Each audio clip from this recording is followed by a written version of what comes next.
Hello, Sagittarius, Sun Rising, and Venus signs. Kamusta kayo? Sana po'y nasa mabuti kayong kalagayan. Welcome back po sa Star Tarot. At kung bago kayo dito, welcome din po kayo. Please subscribe, like, share my videos, and leave me a comment kung nakaresonate po kayo. Thank you. So, first card ninyo is transformation. So, merong pagbabago, merong napipintong pagbabago sa buhay mo at maaring this is going to be on a personal level. No? Maaari ng pagbabagong ito sisimulan ninyo sa pagbabago ng kunyari perception ninyo, pag-uugali ninyo, attitude, behavior, mga ganon, or you know, diskarte sa buhay, po pwedeng ganun, ano. Po pwede rin na you are going to empower yourself, you are going to reinvent yourself at this time, and po pwede rin, ano, na kapag naayos mo na yan sa sarili mo, maaring mag-expand yung changes, no, na gagawin mo, no. So, good for you. So, tignan natin kung ano pa ang ganap.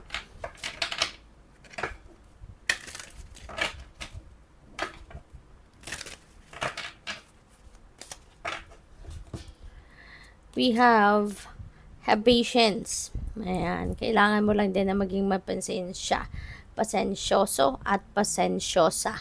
Yun ang kailangan natin lagi din. Ano? Kasi unang-una, let's say for example, meron kayong mga gustong makamit sa buhay. Di ba? Hindi naman lahat ng gugustuhin din natin nakukuha natin sa timing, no? na gusto natin. Kaya kailangan din natin na maging matutong magpasensya at marunong maghintay. Kasi kadalasan doon tayo nagkakaproblema, 'di ba? Kaya tayo nai-stress, kaya tayo mas lalong nag-a-attract ng negativity kasi hindi tayo marunong maghintay. Gusto natin madaliin, no, yung mga proseso, madaliin ang mga bagay-bagay. Kaya hindi nakakalimutan natin, no, na ang lahat ay according to the divine order and timing. Hindi natin pwedeng persahin ang universe. Hindi rin natin pwedeng utusan, 'di ba? Ang universe. Kaya kailangan na matuto tayong magpasensya at marunong maghintay. Okay? Kasi nga, 'di ba, may kasabihan na the longer you wait, 'di ba, makakaasa ka na mas bongga ang makukuha mo. Mas maraming biyaya ang ibibigay sa iyo, 'di ba? Kasi bibigyan ka ng parang pwedeng parang premyo sa iyo ang universe, 'di ba? Natuto kang maghantay, 'di ba? Natuto kang magpasensya, kaya mas bibiyayaan ka ng bonggang-bongga. Kasi meron kang additional na natutunan sa sarili mo. So, let's see kung ano pa. So, we have 3 of Cups. Ayan. So, meron ditong tulungan, meron ditong partnership, meron ditong friendship, meron ditong familyhood, no? Mangyayari. Pwedeng pwedeng meron kayong, let's say for example, a project na pagtutulungan mo ng mga kaibigan, or pwedeng sa trabaho, magkakatrabaho, or pwedeng sa pamilya, you know. Meron din ako nakikita dito na hindi lang ito partnership, collaboration, kundi maaring merong sigurong proyekto na gagawin kayo sa loob ng inyong pamilya na kayo mismo talaga yung magtutulungan, no? Lahat kayo sa pamilya mag-e-effort para makamit ninyo to, para ma-achieve ninyo ito. So, yun ang napipick up ko dyan. So which is really good, 'di ba? Kasi makikita mo dito yung effort ng bawat isa na talagang magtutulungan kayo magkakapamilya. Maaari din na magkaroon kayo dito ng prosperity and abundance kasi 'di ba?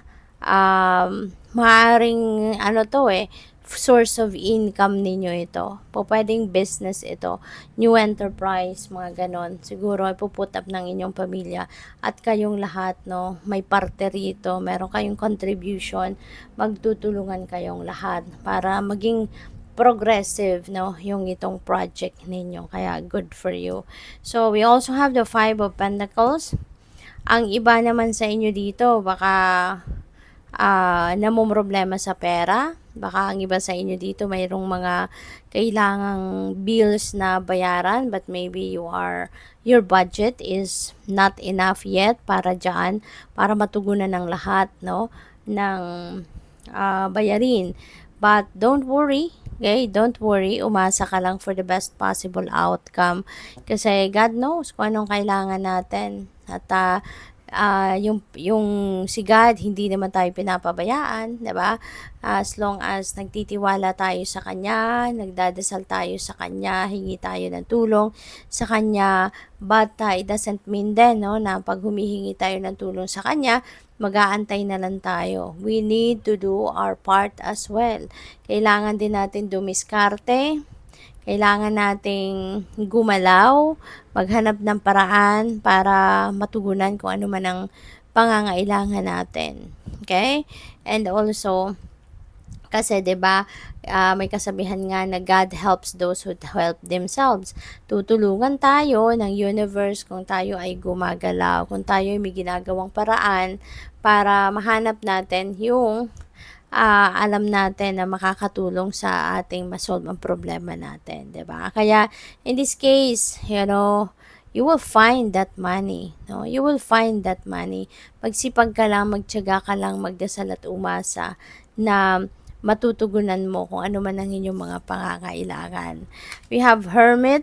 You always need also to pray and give yourself time also na makapagpahinga, mag-rest ka, magmuni-muni ka, spend time by yourself kasi in alone time, pag nagmi-me time tayo, there is power in there. There is power in stillness. Kapag tayo'y napapag-isa, nakakapag-isip tayo ng mabuti. Nare-realize natin na pag-iisipan natin ang maraming bagay na mahalaga.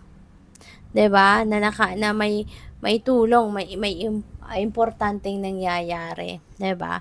Kaya pwedeng kailangan din ninyo rito na magpahinga muna. Alright? Put yourself in solitude para siguro din na makapag-isip kayo ng maayos kung paano ninyo mahahanapan ng solusyon ang problema sa pera. Okay? So, we also have the Fool. This is new beginning energy. This is also a time siguro sa inyo na susubok na kayong gumawa or susubok na kayong pumasok sa isang sitwasyon na totally new for you. Maaring ngayon lang ninyo ito masusubukan, ngayon lang kayo papasok sa ganitong sitwasyon, yung ganon. Kaya this is going to be an exciting time then para sa inyo kasi 'di ba matututo kayo ditong maglakas ng loob, no, na mag-take risk or mag-take chances, 'di ba? Kaya good luck. You have Seven of Pentacles. There is so much potential out there, Sagittarius. Ang daming potential na nandiyan sa paligid mo, no, for success. Pwede rin ng iba sa inyo rito have started something already in your life. Pwedeng let's say for example business, 'di ba? Maaring nag-put up kayo ng bagong negosyo at maaring nagawa mo na lahat, no? Na-diskarte mo na lahat, na isaayos mo na ang lahat, 'di ba? Nakapag-diskarte ka na lahat. At maaring ngayon, nakikita mo na kahit papaano unti-unti, gumagana yung strategy mo na in-apply sa business na ito. Yung style mo ng pagpapatakbo ng negosyo, maaring nakikitaan mo ng magandang resulta. Unti-unti, 'di ba? Parang you are building momentum para sa tatagumpay ng inyong negosyo.